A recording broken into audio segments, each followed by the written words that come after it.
Alina sedang menyusui Hazel di ruang keluarga. Dirinya baru saja selesai makan dan Hazel sudah merengek untuk meminta susunya. Padahal anak itu baru saja makan, namun seolah tidak pernah kenyang. Hazel masih meminta susu kepadanya. Alina sama sekali tidak keberatan, karena itu juga adalah pekerjaan dirinya dan kewajiban dirinya saat ini. Hazel perlahan menutup matanya. Alina yang melihat itu pun tersenyum, lalu mengelus pelan kepala Hazel. Dia tidur. Tiba-tiba, sebuah suara membuat Alina terjangkit kaget. Ternyata itu adalah Gendra. Gendra sudah pergi ke kantor lagi setelah kemarin libur 1 minggu karena Hazel yang sakit.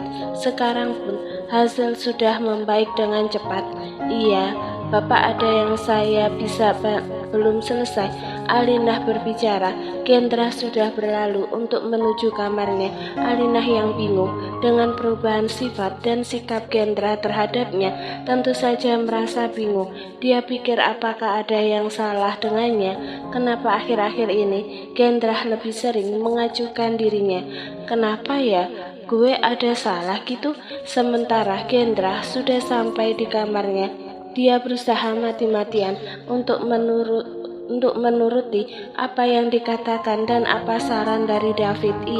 Dia paham sepenuhnya dengan apa yang dikatakan David, namun baru 2 hari dia sudah tidak bisa menahan ini semua, menahan gejolak rasa ingin memiliki Alina dan gejolak rasa pada adiknya. Gendra paham sepenuhnya bahwa yang dia lakukan kepada orang yang dicintainya memang seperti itu. Maksudnya dia tidak bisa menyimpan rapat-rapat perasaannya. Dia tidak bisa diam jika melihat wanita yang dicintainya. Dia juga tidak bisa jika dia bersikap biasa saja terhadap wanita yang dicintainya. Dia akan menunjukkan perasaannya dan dengan terang-terangan berkata bahwa dia menyukai wanita itu. Dengan wanita yang sudah pernah mengisi hati Gendra pun Gendra seperti itu. Makanya ketika David menasehatinya, dia agak kurang paham karena dia tidak pernah melakukan itu semua. Berbeda dengan David, bahasa-bahasa gaul anak sekarang pun dia tidak paham. "Shot I gave up," gumam Gendra. Dia juga sebenarnya lelah dan malu jujur. Lelah karena dia terus-menerus mencari perhatian kepada Alina. Namun Alina acuh kepadanya dan seperti tidak melihat kepada dirinya, terutama semua apa yang dia lakukan kepada Alina. Alina seperti tak minat dengan semuanya. Dia juga malu kepada Alina bahwa apakah dia terlalu memaksakan kehendak dirinya yang menyukai Alina. Gendra menghela nafasnya dalam. Oke, dia akan coba sekali lagi untuk meyakinkan bahwa dirinya lah yang pantas dengan Alina. Jika orang berpikir ataupun David berpikir bahwa dia menyerah terlalu cepat, namun jika dia berjuang dalam kurun waktu yang lama, apakah Alina akan melihat dirinya dan mulai membuka perasaan untuk dirinya? Sedangkan Alina sudah memiliki kekasih yang sudah dia cintai. Bahkan mereka berencana ke tahap serius. Gendra mengambil ponselnya yang berbunyi. Dia melihat salah satu notifikasi dari chat dari Alina. "Alina sayang, Pak, maaf, sebenarnya ada yang saya ingin katakan dengan Bapak tadi, tapi nampaknya Bapak sedang lelah dan banyak pikiran. Saya mau izin pulang kampung ke Yogyakarta, Pak. Bapak saya sedang sakit dan saya juga ada urusan dengannya. Bolehkah saya izin, Pak? Saya juga paham jika saya belum bekerja 1 bulan, tapi sudah nekat cuti, tapi ini benar-benar mendesak. Bolehkah, Pak? Hanya 1 minggu, saya janji." Gendra menghembuskan nafasnya pelan. Di saat dia ingin mulai lagi, kenapa ada saja rintangan yang menghalanginya? Oke, Gendra sudah membuat keputusan. Dia akan menyerah untuk menarik perhatian Alina. Dia juga sudah menyerah mendekati Alina. Dia akan melupakan Alina. Dengan cepat, Gendra segera mengetikkan balasan untuk Alina. "Silahkan, siapkan stok sendok ASI saja di kulkas. Setelah mengetikkan balasan itu, Gendra segera merebahkan tubuhnya di atas ranjangnya. Dia pusing memikirkan kantor dan juga percintaannya. Gendra benar-benar sudah menyerah. Gendra akan secepatnya mengganti posisi Alina di hatinya dengan siapapun itu. Gendra berharap wanita itu nanti akan menjadi sosok yang bisa menggantikan dan membuat dirinya candu dengan wanita itu. Saya menyerah Alina, silahkan kamu bisa bebas dengan kebahagiaanmu. Saya sekarang hanya menganggapmu sebagai ibu susu anak saya dan pegawai saya, tidak lebih. Alina bisa bernafas lega ketika Gendra mengizinkan untuk dirinya pulang ke kampung halamannya di Yogyakarta. Dia memang ditelepon untuk pulang oleh ibunya. Katanya mereka rindu dengan Alina. Pertemuan terakhir mereka pada saat Alina wisuda, dan itu sudah berjalan mungkin kurang lebih 6 bulan yang lalu. Jadi Alina memutuskan untuk pulang. Dia tidak pulang sendiri, melainkan dengan Ardan. Iya, Ardan juga akan mengajukan cuti bersama dengan Alina, karena selain Alina dan Ardan pulang melepas rindu, keduanya akan meminta restu, dan rencananya Ardan juga akan melamar Alina untuk menjadi istrinya. Akhirnya bisa ke Jogja lagi, udah kangen udara sana, gumam Alina. Alina tersenyum, namun senyumnya hilang ketika dia mengingat sikap Gendra yang acuh kepadanya. Bukan apa-apa, dia di sini sebagai pekerja Gendra. Dia tentu saja tidak akan nyaman bekerja jika Gendra mendiamkan dirinya. Padahal itu memang wajar untuk bos dan bawahan, tapi Alina merasa tidak enak saja. Apa dirinya memiliki salah? Alina tersenyum kecut. Sepertinya Gendra marah perihal dirinya yang tidak pernah merespon perasaannya. Namun Alina juga bimbang. Dia takut Gendra tersinggung jika dia terang-terangan menolak Gendra, tapi dia juga tidak bisa membuka hatinya untuk Gendra. Hatinya hanya untuk Ardan. Alina bukan tipe orang yang akan welcome dengan orang batu dalam hidupnya. Terlebih masalah perasaan, dan perasaan itu tidak bisa dipaksa. Mungkin di hati Alina pemenangnya adalah Ardan. Alasannya karena Ardanlah lelaki yang sudah lama bersama dengannya dan tahu dia dengan baik. Alina menghela nafasnya, lantas melihat ke langit-langit kamarnya. Maaf ya Pak, jika Bapak terluka karena saya, tapi saya benar-benar tidak bisa dengan Bapak. Saya dan Bapak berbeda, gumam Alina. Di sisi lain, Gendra juga berpikiran yang sama dengan Alina. Dia tersenyum miris. Lagi-lagi dia tidak beruntung dalam hal percintaan. Tidak apa-apa. Mungkin dia memang ditakdirkan Tuhan untuk hanya menjaga hasil dan fokus pada pekerjaannya. Mulai hari ini dan seterusnya, dia tidak akan memikirkan wanita ataupun pasangan hidup terlebih dahulu. Hidup dengan hasil sudah cukup untuknya. Untuk urusan wanita atau jodohnya, dia pasrahkan seluruhnya kepada Tuhan. Dia menyerah dengan keadaannya. Jalan terbaik tidak selamanya harus bersama, kan? Tidak apa-apa, saya bisa menjalani semuanya sendirian. Saya memiliki semuanya, dan semoga kebahagiaan saya bisa saya beli dan tukar dengan harta saya.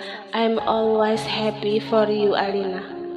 Alina keluar untuk menemani kekasihnya. Ini sudah pukul 4 sore dan Ardan meminta bertemu dengannya. Untunglah hasil mau dititipkan kepada Susi, jadi Alina bisa menemui Ardan walaupun hanya sebentar. Iya sebentar, karena lusa mereka akan pergi ke Yogyakarta untuk pulang kampung berdua. Jadi mungkin mereka akan membahas tentang hal tersebut. Kak Ardan, ada apa?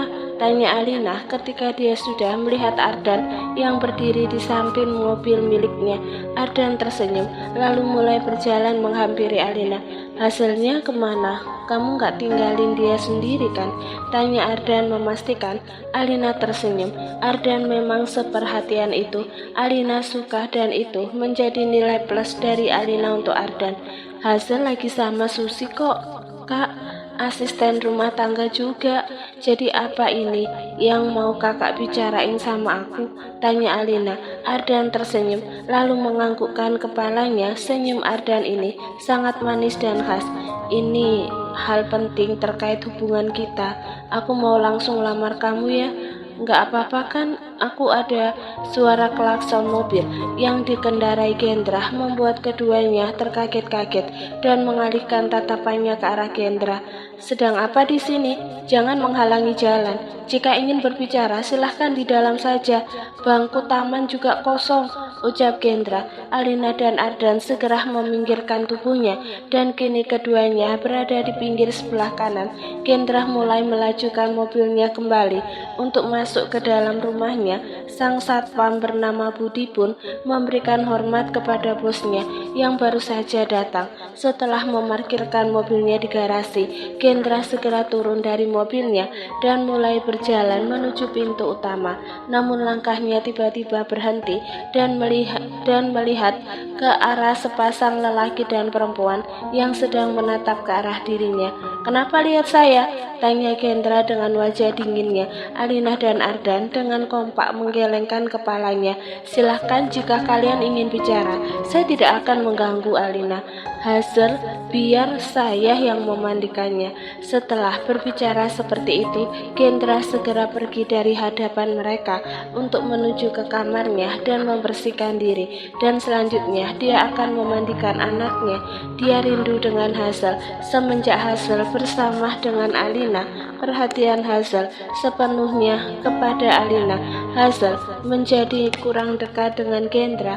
Diam-diam Gendra tersenyum getir. Melihat pemandangan itu memang benar-benar membuat dirinya sakit. Namun bagaimana lagi? Dia harus bisa bersikap seperti biasa.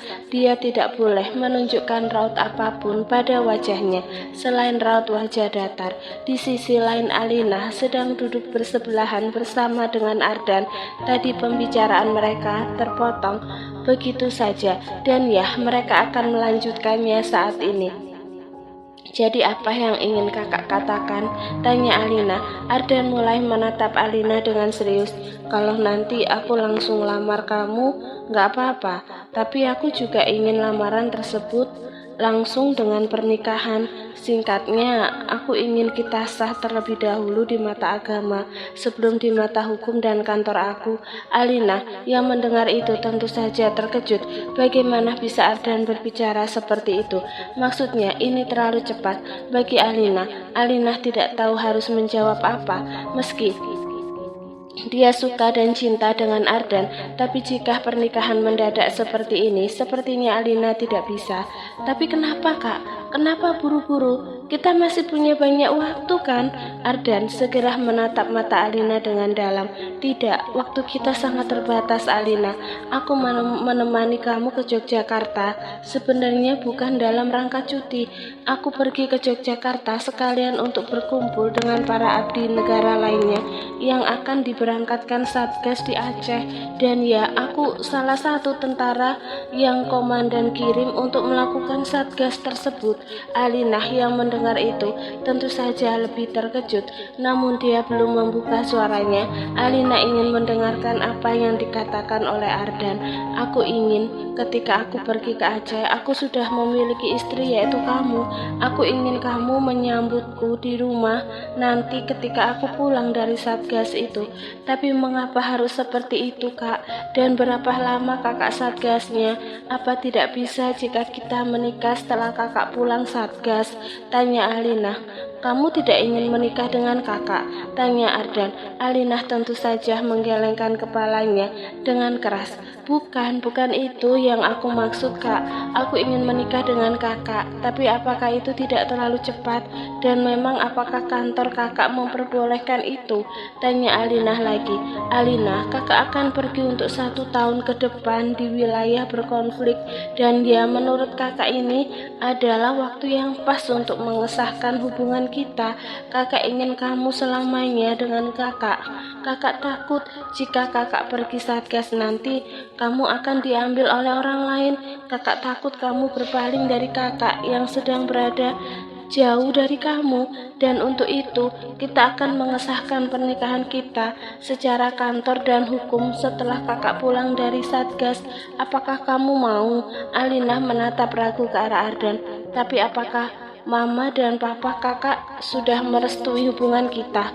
Tanya Alina. Alina memang sangat takut jika kedua orang tua dari Ardan tidak menyetujui hubungannya dengan Ardan, terlebih ketika dulu kedua orang tua Ardan dan Alina sering terlibat konflik. Ya, konflik kecil sebagaimana tetangga. Ardan tersenyum lalu menggenggam tangan Alina. Jangan pikirkan masalah itu, semuanya sudah aman. Orang tua kakak sudah menerima kamu menjadi calon menantunya, dan papa mama kakak pun sudah saling berbicara dengan kedua orang tua kamu. Jelas Ardan. Jadi bagaimana? Apakah kamu ingin menikah dengan kakak? Tanya Ardan. Alina menghela nafasnya pelan, lalu dia mulai menerbitkan senyumnya di wajah cantiknya. Dia menganggukkan kepalanya. Meski banyak keraguan dalam hatinya, namun tak ayal dia juga menyetujui pernikahan dirinya dengan Ardan. Iya, aku mau, Kak. Mendengar itu, Ardan sangat bahagia.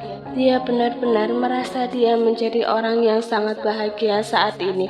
Dengan refleks, dia segera memeluk Alina dan mengecup pelipis Alina. Alina ikut tersenyum dalam pelukan Ardan. Kak Ardan, kapan berangkat satgasnya? Tanya Alina. Ardan menatap sendu Alina. Sehari setelah lamaran kita. Maaf ya. Alina menyiapkan pakaian yang akan dipakai oleh Gendra hari ini di atas ranjang Gendra. Gendra masih berada di kamar mandi. Satu yang Alina tahu, ternyata Gendra mandinya juga lama, sangat lama, seperti seorang wanita. Tapi tak heran juga sih, jika Gendra keluar dari kamar mandi, maka aroma wangi yang semerbak akan tercium, bahkan dari jarak 50 cm. Gendra keluar dari kamar mandinya, dia telah menyelesaikan ritual mandi paginya. Dia melihat Alina yang menyiapkan bajunya dengan hati yang kesal. Gendra menghampiri Alina. Tenang saja, Gendra sudah memakai celana pendek, tapi untuk baju dia belum memakainya. Nggak usah siapkan saya baju lagi mulai sekarang. Loh, kenapa? Tanya Alina bingung. Tuhan ABS-nya ngiler batin Alina. Nanti calon suamimu cemburu. Nggak baik wanita yang mau nikah ke kamar pria lajang. Udah sana, usir Gendra dengan nada ketus. Iya, Gendra mendengar semuanya dari A hingga Z, percakapan Alina dan Ardan. Bapak cemburu.